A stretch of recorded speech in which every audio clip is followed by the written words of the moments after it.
Assalamualaikum warahmatullahi wabarakatuh. Baik, kami dari kelompok 8 akan mempresentasikan sebuah materi yang sebelumnya telah disampaikan oleh teman-teman kelompok lain. Nah, di sini kami akan sedikit merangkum tentang materi-materi yang sebelumnya sudah dibahas. Nah, untuk materi yang pertama itu adalah tentang penelitian fenomenologi. Nah, pengertian fenomenologi sendiri adalah fenomenologi itu adalah suatu studi tentang pengetahuan yang berasal dari kesadaran atau cara memahami suatu objek atau peristiwa yang mengalaminya dengan cara sadar. Itu pengertian tentang fenomenologi. Dan fenomenologi ini dapat dipandang melalui dua sudut. Yang pertama itu fenomena itu selalu menunjuk keluar atau berhubungan dengan realitas di luar pikiran kita. Pandangan yang kedua itu ada fenomena yang berasal dari sudut kesadaran kita. Karena fenomenologi itu sendiri berasal dari kesadaran terhadap diri kita sendiri. Fenomenologi sendiri adalah bagian dari metodologi kualitatif. Nah, di dalam fenomenologi itu ada dua hal utama yang menjadi fokus untuk seseorang peneliti untuk fenomenologi. Nah, apa sih dua fokus yang harus ada dalam penelitian fenomenologi? Itu yang pertama ada textual description. Textual description itu apa yang dialami oleh subjek penelitian tentang sebuah fenomena, dan apa yang dialami ini oleh aspek objektif. Tidak hanya aspek objektif, tetapi datanya juga harus yang bersifat faktual.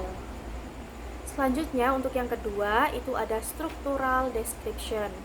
Deskripsi ini itu berisi aspek subjektif, dan aspek ini juga menyangkut tentang pendapat, penilaian, perasaan, harapan, serta respon subjektif lainnya. Nah, itulah dua hal utama yang ada atau yang menjadi fokus untuk penelitian fenomenologi. Nah, yang pertama itu tadi ada textual description, yang kedua itu ada structural description. Selanjutnya itu ada karakteristik tentang penelitian fenomenologi. Nah, karakteristik penelitian fenomenologi itu ada 4. Yang pertama ada deskripsi, yang kedua ada reduksi, yang ketiga ada esensi, yang keempat ada intensionalitas. Yang pertama itu ada deskripsi. Di dalam deskripsi fenomena itu apapun yang muncul, atau fenomena itu termasuk apapun yang muncul seperti emosi, pikiran, dan tindakan manusia. Di dalam deskripsi ini juga fenomenologi ini berarti menggambarkan suatu hal itu sendiri. Selanjutnya karakteristik yang kedua itu ada reduksi. Reduksi ini adalah suatu proses yang dimana asumsi dan prasangka tentang fenomena itu ditunda dalam bracketing untuk memastikan bahwa prasangka-prasangka tidak mencemari deskripsi hasil pengamatan, dan memastikan bahwa wujud deskripsi sebagai the things themselves. Selanjutnya yang ketiga ada esensi. Esensi sendiri adalah makna inti dari pengalaman individu dalam fenomena tertentu dalam sebagaimana adanya. Sebagai contoh dalam kasus esensi pembelajaran, seorang fenomenolog itu akan mempertimbangkan apakah perubahan dan perkembangan merupakan esensi penting dalam proses belajar mengajar. Selanjutnya yang keempat itu ada intensionalitas. Intensionalitas itu tidak hanya terkait dengan tujuan dan tindakan manusia, tetapi merupakan karakter dasar dari pikiran itu sendiri, melainkan selalu merupakan pikiran atas sesuatu. Itu termasuk tentang intensionalitas. Nah, jadi ada 4 karakteristik penelitian fenomenologi. Nah, yang pertama tadi ada deskripsi, yang kedua ada reduksi, yang ketiga ada esensi, dan yang keempat ada intensionalitas. Selanjutnya, di sini ada analisis dalam penelitian fenomenologi. Nah, dan di dalam tahap analisis itu ada beberapa tahapan. Nah, beberapa tahapan itu ada 6. Yang pertama ada reading and rereading. Bentuk tahapan ini merupakan bentuk di mana menuliskan transkrip interview dari rekaman audio ke dalam transkrip dalam bentuk tulisan. Itu untuk reading and rereading. Selanjutnya yang kedua itu ada initial noting. Di tahap ini itu menguji tentang isi atau konten dari kata dan kalimat dan bahasa yang digunakan. Dan di analisis ini menjaga kelangsungan pemikiran yang terbuka atau open mind, dan mencatat sesuatu yang menarik ke dalam transkrip. Itu untuk initial noting. Terus yang ketiga ada developing emergent themes, atau biasa disebut dengan mengembangkan kemunculan tema-tema. Proses ini mempresentasikan lingkaran hermeneutik keaslian interview secara keseluruhan. Selanjutnya yang keempat ada searching for connection across emergent themes. Analisis ini tergantung kepada keseluruhan dari pertanyaan penelitian dan ruang lingkup penelitian. Fenomenologi analisis selama proses analisis meliputi ada abstraction, subsumption, polarization, contextualization, dan function. Itu adalah proses analisis fenomenologi. Selanjutnya yang kelima ada moving the next case. Moving the next case. Nah, pada tahap ini bisa kita lihat pada tahap 1 sampai 4. Nah, jika pada tahap 1 sampai 4 itu satu kasus selesai dan dituliskan analisisnya, maka selanjutnya berpindah pada kasus atau partisipan hingga berikutnya sampai selesai itu kasus. Itu tentang moving the next case. Selanjutnya yang terakhir yaitu yang keenam ada looking for patterns across case. Tahap terakhir ini adalah tahap di mana mencari pola-pola yang muncul antar kasus atau partisipannya. Contohnya kayak antar hubungan apa yang terjadi pada kasus dan bagaimana tema yang ditemukan dalam kasus yang lain. Nah, itulah keenam analisis penelitian fenomenologi. Nah, dari materi yang pertama itu tentang penelitian fenomenologi. Nah, di sini dapat ditarik kesimpulan. Fenomenologi ini adalah studi tentang ilmu pengetahuan yang berisi tentang kesadaran atau cara memahami suatu objek atau peristiwa dengan mengalaminya itu secara sadar. Itu tentang pengertian fenomenologi. Nah, selanjutnya itu di penelitian fenomenologi ada 2 hal utama yang menjadi fokus dalam penelitian fenomenologi. Nah, hal utama itu apa saja? Yang pertama ada textual description dan yang kedua ada structural description. Itu tentang 2 hal utama yang fokus dalam penelitian fenomenologi.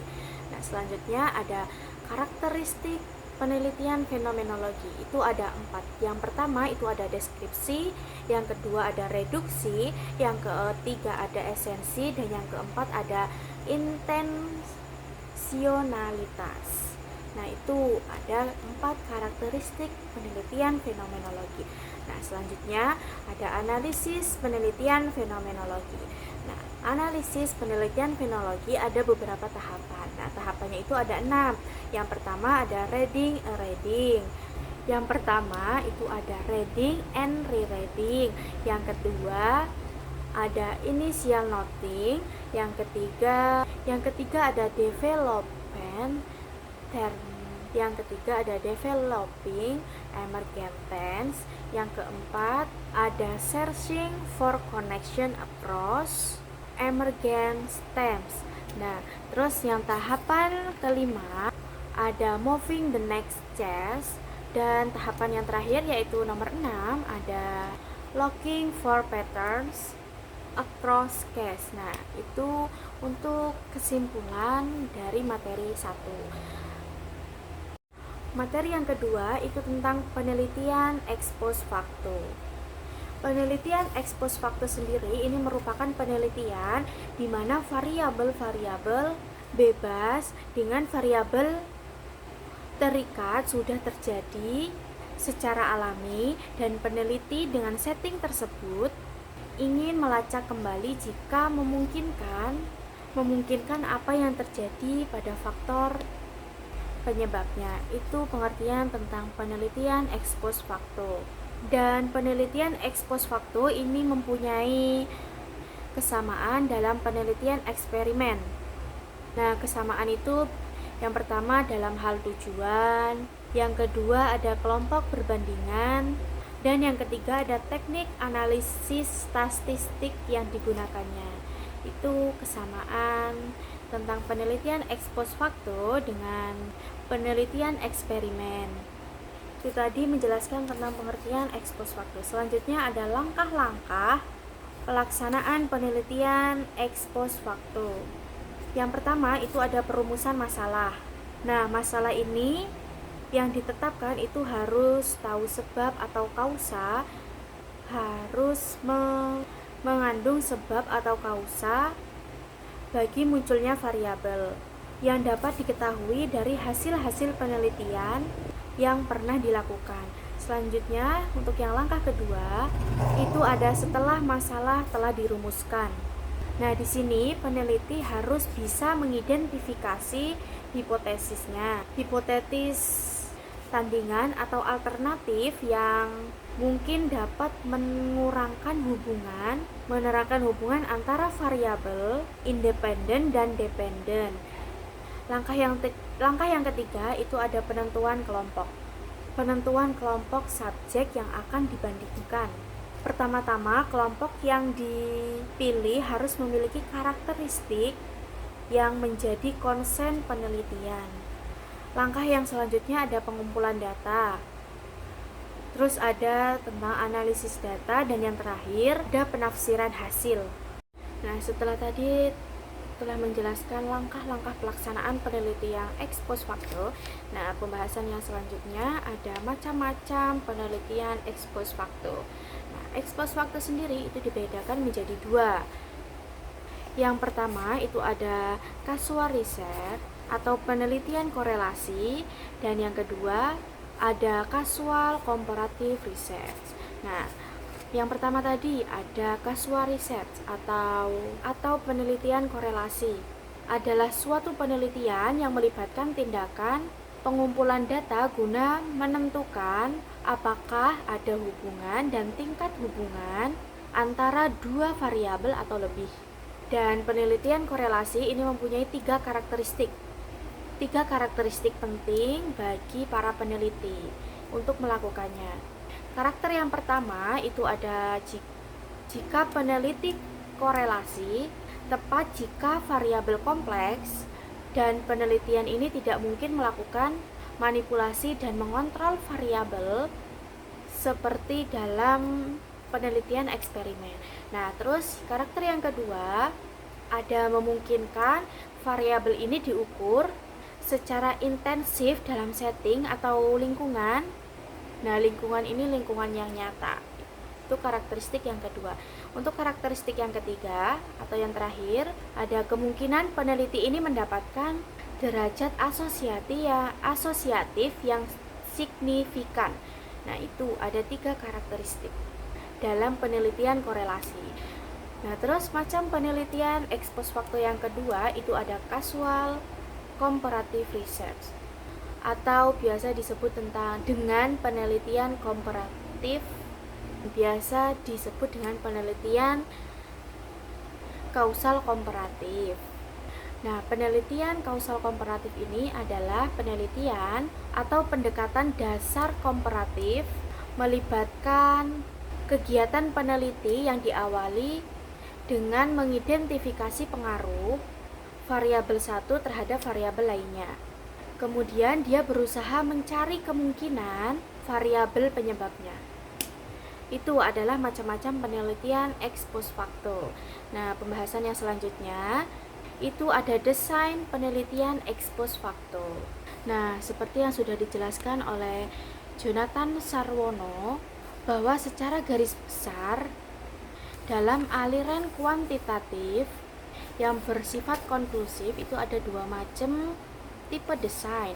Dan dua tipe desain ini, yang pertama ada tipe desain ex post facto dan tipe desain eksperimental. Nah, dari dua tipe desain ini ada beberapa faktor yang membedakan tentang tipe desain ini.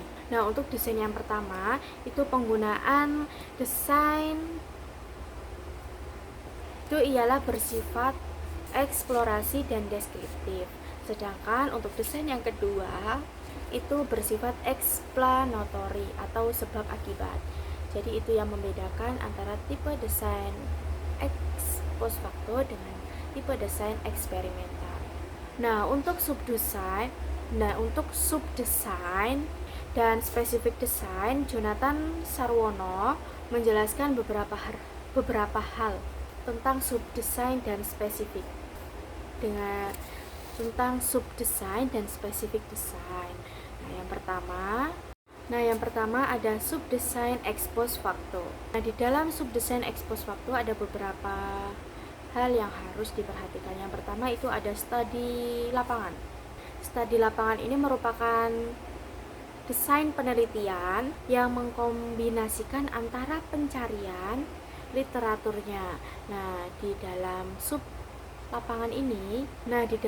lapangan ini survei itu berdasarkan pengalaman atau studi kasus. Nah, terus yang pertama tadi ada studi lapangan, yang kedua ada survei. Nah, di dalam survei ini tergantung pada penggunaan kuesioner. Survei memerlukan populasi yang besar jika peneliti ini menginginkan hasilnya. Dan survei ini itu mencerminkan tentang kondisi yang nyata yang benar-benar terjadi. Nah, selanjutnya ada validasi. Validasi ini berkaitan dengan persoalan untuk membatasi atau menekan kesalahan-kesalahan dalam penelitian sehingga hasil yang diperoleh itu akurat dan berguna untuk dilaksanakan. Itu tentang validasi. Nah, di dalam validasi ini validasi ini sendiri dibagi menjadi dua. Ya, yang pertama ada validasi internal dan ada validasi eksternal. Nah, yang pertama ada validasi internal. Nah, di validasi internal ini adalah tingkatan di mana hasil-hasil penelitian dapat dipercaya. Nah, hasil-hasil penelitian ini dapat dipercaya kebenarannya. Nah, di dalam validasi internal ada beberapa hal yang bisa menjadi kendala untuk memperoleh validasi internal. Dan di validasi internal itu ada 6 kendala. Yang pertama itu ada kendala sejarah atau histori. Yang kedua itu ada maturasi. Yang ketiga ada testing. Yang keempat ada instrumentasi. Yang keempat ada instrumensi. Yang kelima ada seleksi. Dan yang keenam ada mortalitas. Itulah kendala-kendala yang ada dalam validasi internal. Selanjutnya untuk validasi yang kedua ada validasi eksternal, yaitu tingkatan di mana hasil-hasil penelitian dapat digeneralisasi pada populasi latar dan hal-hal lainnya. Nah, dan hal-hal lainnya yang dalam kondisi mirip. Dan hal-hal yang menjadi sumber validasi eksternal ialah ada interaksi testing, ada interaksi seleksi, dan ada interaksi setting. Untuk materi yang selanjutnya akan disampaikan oleh rekan saya, Mbak Afifah Asma. Selanjutnya yang E. Karakteristik, keunggulan, serta kekurangan penelitian ex post. 1. Karakteristik ex post facto. A. Data dikumpulkan setelah peristiwa terjadi. B. Variabel terikat ditentukan terlebih dahulu. C. Penelitian deskriptif. D. Penelitian korelasional. E. Penelitian eksperimental. F. Penelitian ex facto dilakukan jika dalam beberapa hal penelitian eksperimen tidak dapat dilakukan. Hal tersebut adalah jika tidak mungkin memilih, mengontrol, dan memanipulasi faktor-faktor yang diperlukan untuk meneliti hubungan sebab akibat secara langsung. Dan selanjutnya keunggulan ex post facto. A. Metode ini baik untuk berbagai keadaan. Jika metode eksperimental atau metode yang lebih kuat tak dapat digunakan. B. Apabila kontrol di laboratorium untuk berbagai tujuan penelitian adalah tidak praktis, terlalu mahal, atas dipandang dari segi etika diragukan. Selanjutnya kekurangan ex post facto. Yang pertama, tidak adanya kontrol terhadap variabel bebas. Yang kedua, kenyataan bahwa faktor penyebab bukanlah faktor tunggal, dan lain sebagainya. Dan kesimpulannya adalah penelitian ex post facto adalah penelitian yang dilakukan untuk membandingkan suatu variabel objek penelitian. Materi selanjutnya penelitian etnografi. A. Pengertian etnografi.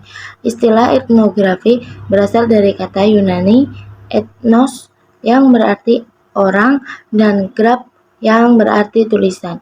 Istilah itu kemudian diartikan sebagai jenis tulisan yang menggunakan bahan-bahan dari penelitian lapangan untuk menggambarkan kebudayaan manusia.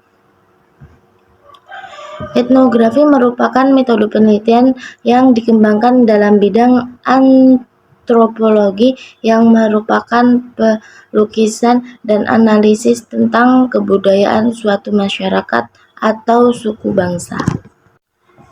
Selanjutnya jenis-jenis etnografi. Yang pertama, etnografi realis. Merupakan pendekatan yang populer di kalangan antropologi.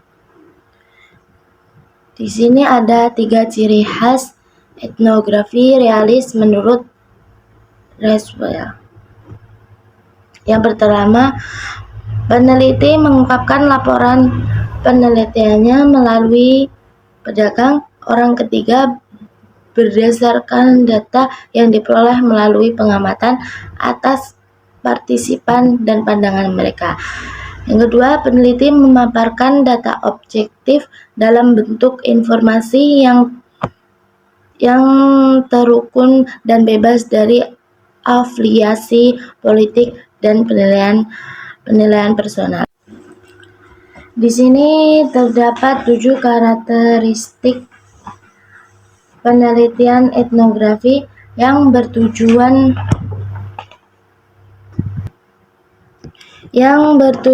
untuk mengenal penelitian ini dapat dibedakan dari penelitian kualitatif lainnya.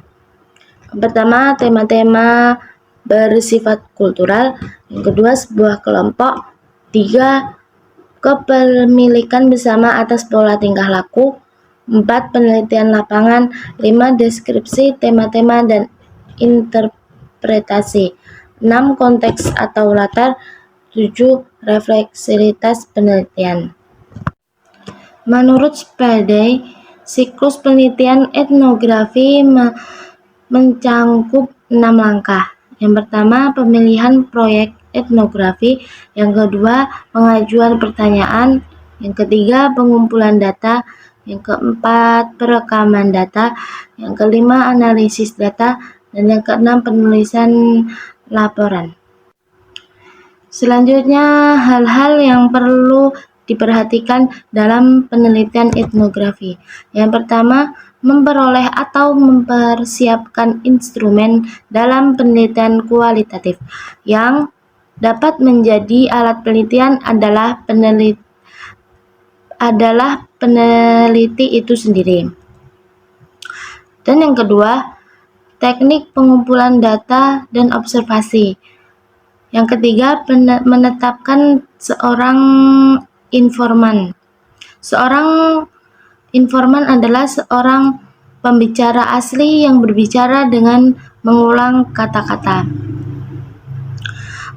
Persyaratan minimal untuk memilih informan yang baik antara lain enkulturasi penuh, suasana budaya yang tidak dikenal, cukup waktu, nonalitis. Selanjutnya, pelaku atau subjek. Seorang pelaku adalah seorang yang menjadi objek pengamatan dalam suatu setting alam. Yang kelima, enkulturasi penuh, yaitu proses alami dalam mempelajari suatu budaya tertentu. Informan yang potensial tingkat enkultural mereka bervariasi. Informan yang baik mengetahui budaya yang baik. Dan yang keenam, mewawancarai seorang informan. Terdapat perbedaan wawancara persahabatan dengan wawancara etnografi. Wawancara persahabatan yaitu terdapat sapaan, tidak ada sapaan yang eksplisit, menghindari pengulangan, mengajukan pertanyaan, menunjukkan minat, menunjukkan ketidaktahuan, bergiliran, penyingkatan, waktu sela, penutup. Dan yang ketujuh, membuat catatan etnografi. Yang kedelapan, bahasa dan catatan etnografi. Yang perlu dipersiapkan ketika melakukan penelitian etnografi meliputi catatan lapangan, alat perekam, gambar, artefak, dan benda lain yang digunakan untuk mendokumentasikan suasana budaya yang dipelajari. Dua prinsip yang harus diperlihatkan dalam membuat sebuah catatan etnografi. A. Prinsip identifikasi bahasa. Prinsip ini dapat ditegaskan secara sederhana untuk mengidentifikasi bahasa yang digunakan pada masing-masing judul catatan lapangan. Yang kedua, prinsip harfiah. Prinsip ini berkaitan dengan mencatat kata-kata atau kalimat-kalimat yang diucapkan oleh masyarakat baik dalam konteks alami ataupun wawancara. Yang kesembilan, jenis-jenis catatan etnografi. A. Laporan ringkas. B. Laporan yang diperluas. C. Jurnal penelitian lapangan. D. Analisis dan interpretasi. Selanjutnya yang F. Kelebihan dan kekurangan etnografi. Kelebihannya menghasilkan pemahaman yang mendalam, mendapatkan atau memperoleh data dari sumber utama yang berarti memiliki tingkat validasi yang tinggi. C. Menghasilkan deskripsi yang jelas. D. Peneliti berinteraksi langsung dengan masyarakat sosial yang akan diteliti. E. Membantu kemampuan berinteraksi. Dan yang nomor 2, kelemahan. Kelemahannya adalah perspektif pengkajian kemungkinan dipengaruhi kecenderungan budaya peneliti, membutuhkan jangka waktu yang panjang untuk mengumpulkan data dan pengolah data.